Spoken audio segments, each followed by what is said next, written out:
23.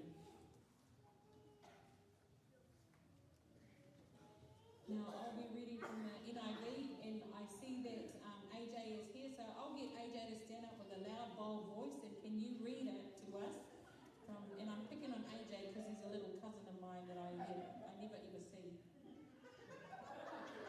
2 Kings chapter 6, if you can start reading from verses 9 to 23, please, Bob. The man of God sent word to the king of Israel, beware of passing that place, because the Arameans are going down there. So the king of Israel checked on the place indicated by the man of God. Time and again Elisha warned the king, so that he was on his guard in such places. This enraged the king of Aram.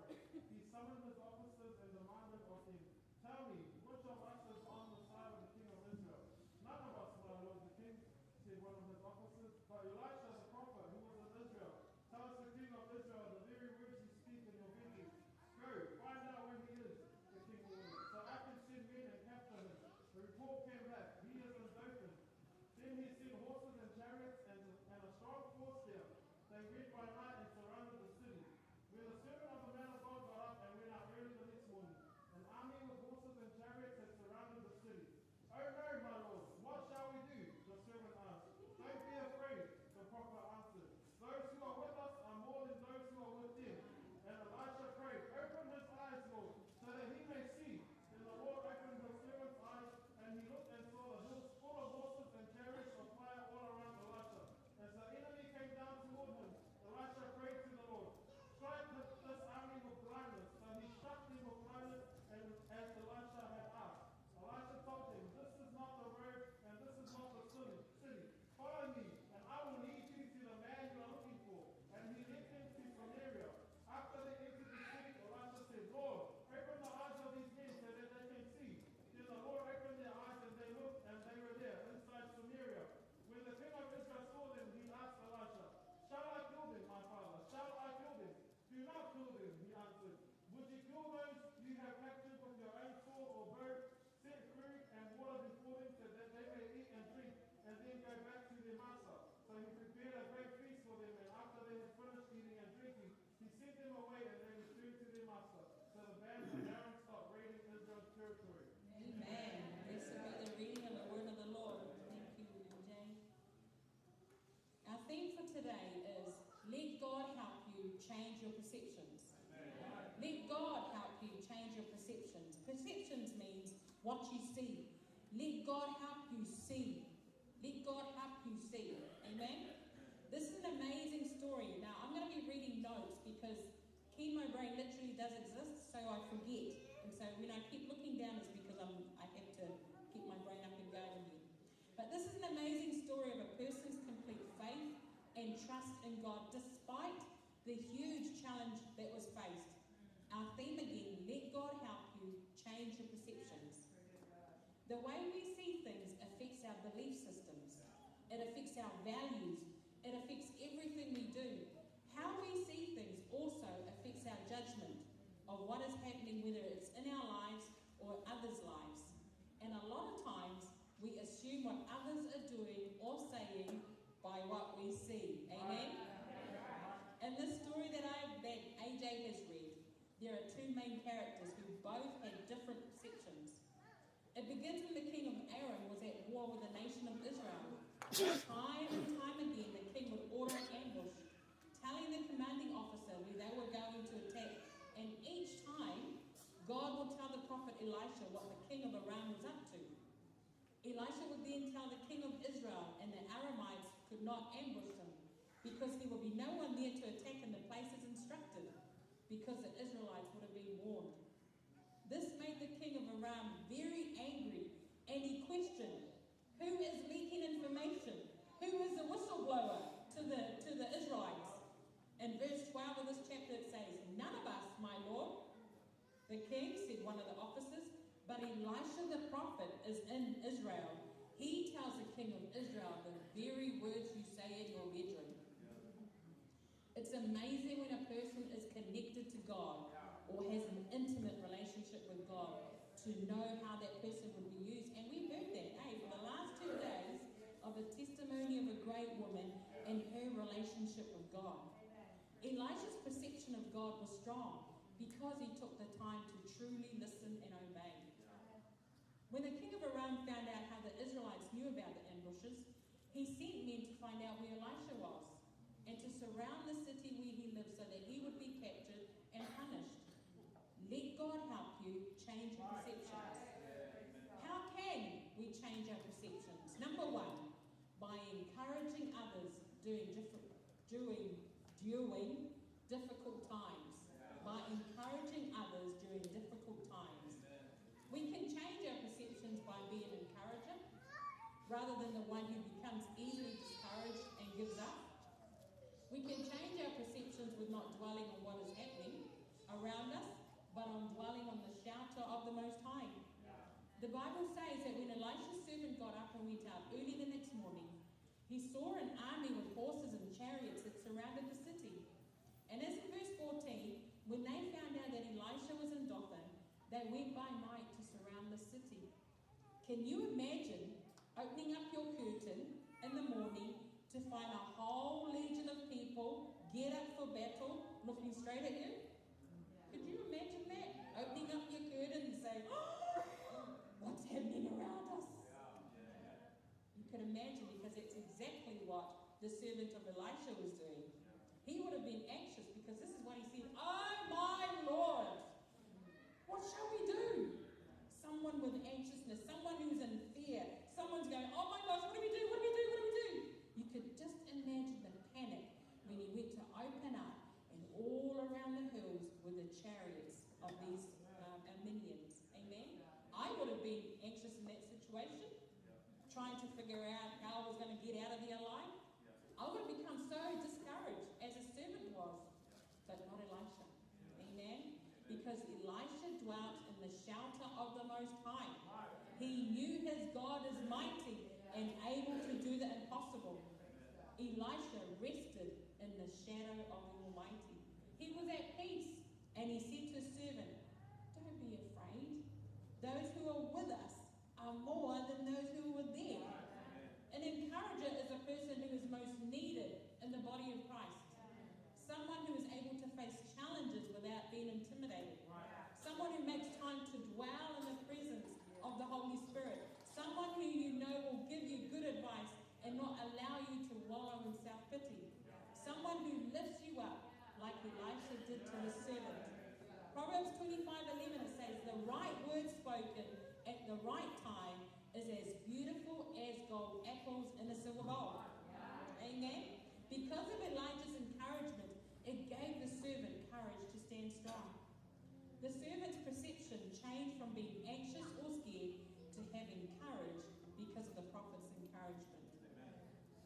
When things or situations or circumstances in your life become difficult, you need to talk to someone who you know will help you and encourage you. If someone comes to you for advice, then encourage. People do not need put downs or be judged. They have enough of that from others. When you encourage them, that person's perception will change because of the right words at the right time. Amen? How can we change our perceptions? Number one, by encouraging during difficult times. Number two, by engaging the throne and not the enemy. Engage meaning busy, unavailable, in use, occupied, active. Even though the servant would have been encouraged at the words of the prophet Elisha, I'm pretty sure he would have been looking around and thinking, what do you mean that there's more of us than them? Look at that, can you not see what... I could just imagine, because the servant was just as normal of a human being than you and I. And if someone encourages you and you don't feel that, you'll be going, you'll still be sick and questioning. And he was thinking, I reckon he was thinking in his mind, what does he mean by those that are with us? There's only two of us. I can see there's only two of us. And he's telling me that there's more of us than them. Okay. But notice two things that Elijah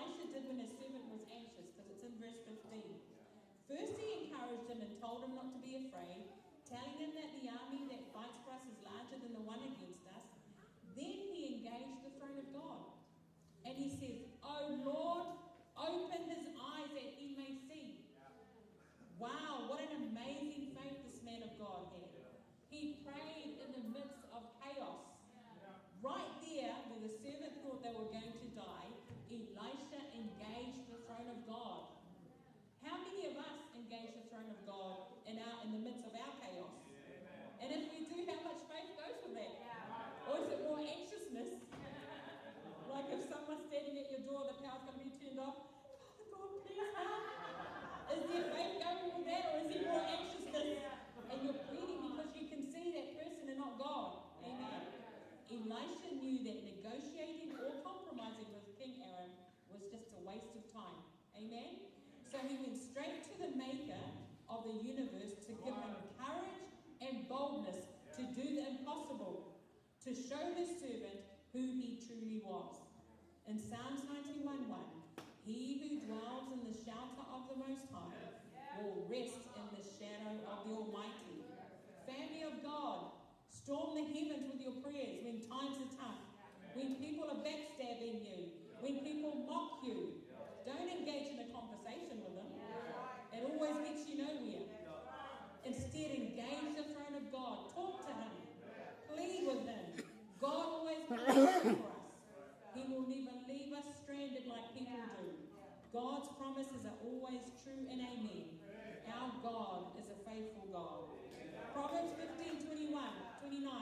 The Lord is far from the wicked, but he hears the prayers of righteousness. Amen.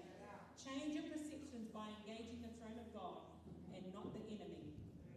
When Elisha engaged the throne of God, it says in verse 17, then the Lord opened his servant's eyes, and he looked, and he saw the hills full of horses and chariots of fire around Elisha. He would have gone, and God opened his eyes, and I like to play the Bible in my head. So he would have gone, whoa! Looking right around him. Because God had opened his spiritual eyes. Exactly what Elisha had asked him for. Amen? So, when you look at these two characters, the servant, his perception was he was overcome by what he saw, which was the Syrian army ready for battle. He became afraid and he focused on the situation that was in front of him, and he didn't know what to do. A lot of times, we as Christians are like that. It happens every day, all day. We are overwhelmed with happenings of this world, and it puts fear in us. But we get too comfortable with having that fear that we think, oh, we'll just leave it. No, don't worry about it. I recall that when we first got married, I remember that if I didn't like something that I bought, I went to return it and I'd go to my husband. And when the cashier would argue with me, I'd argue back with him. By the time I look back, he'd gone.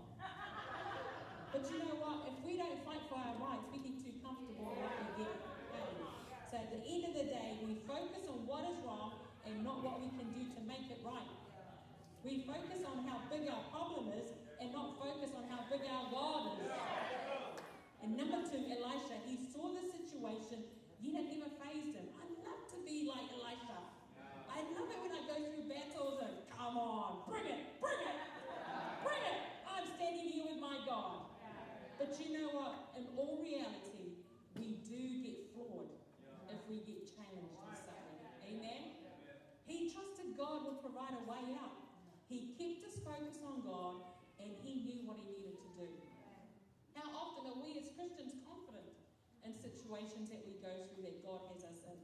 In his sight, he has our back. How many of us let go and let God? Do we trust in God? Or is it just words that we say because it's easier said than done? Amen? Do we focus on God, or do we focus on our situations? With my journey, it was easy to focus on myself and not let anyone in. But when challenged from this youth member, and I love the youth, why God gave me cancer, I needed to prove that God didn't. But he allowed it to happen so that he can be glorified throughout it. He was going to bring me through because there's more of us than there's more of them. Amen? Not my situation, but God's. Not my battles, but God's. Change your perception by encouraging during hard times, by engaging the throne and not the enemy, and number three, by engulfing your enemies with God's love. And engulfing means inundate, flood, immerse, swamp, envelop, overtake, overwhelm. Engulf your enemies with God's love. Amen? As the army of Amorites came towards him, Elisha prayed to strike them with blindness, and God did. So Elisha said to them, when they got to him, he said, oh, this is not the road I am not the man that you're looking for. I will lead you to the city and lead you to the man that you're looking for. And yet this is the man that's talking to them that they're looking for. Elisha asked the Lord to open their eyes. And when God opened their eyes, imagine the anxiousness of these great warriors being right at the hands of the Israelites, because he led them to Samaria. And he said to God, God, open their eyes. You could imagine like, right, they're ready to get it, and then all of a sudden, you open their eyes and, oh my gosh, where are we?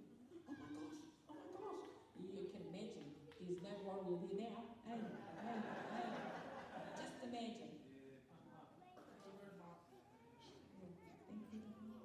Elisha asked the Lord to open their eyes, and when God opened them, imagine the anxiousness. An ambush that was orchestrated from God. Imagine the fear of these men when they could see again, but realizing they were caught and surrounded by Israelites. The Syrian army were hated and feared by many because of their ruthless acts, but now they were caught. And the king of Israel asked Elisha if they could be killed, but the man of God says no. Well, you know, when we're a human being too, and someone talks about us, and then someone else floors that person, and you're saying, yeah, good job, that's what you deserve. But you know what? These people were after the Israelites, and when the king said to him, shall we kill them? Elisha said, no. Instead he says, set food and water before them, so that they may eat and drink, and then go back to their master.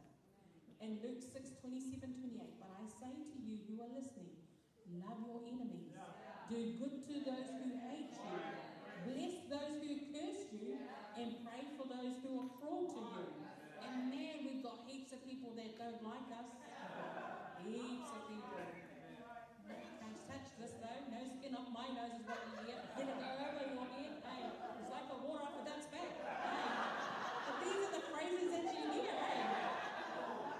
Wow, Elisha was encouraged. He encouraged his servants. He engaged the throne of God, and now he engulfs his enemies with love. He didn't take revenge on them at their most vulnerable state. He did not get angry or yell abuse. What are you looking for me for? I'm here now. What are you going to do now? But he didn't. Hey, he fed them, and he gave them drink, and he sent them home. An amazing perception Elisha had of God. He displayed all the perceptions that we need to display.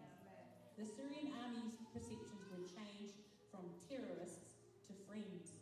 Because in verse 23 it says, so the bands of Aram stopped raiding Israel's territory.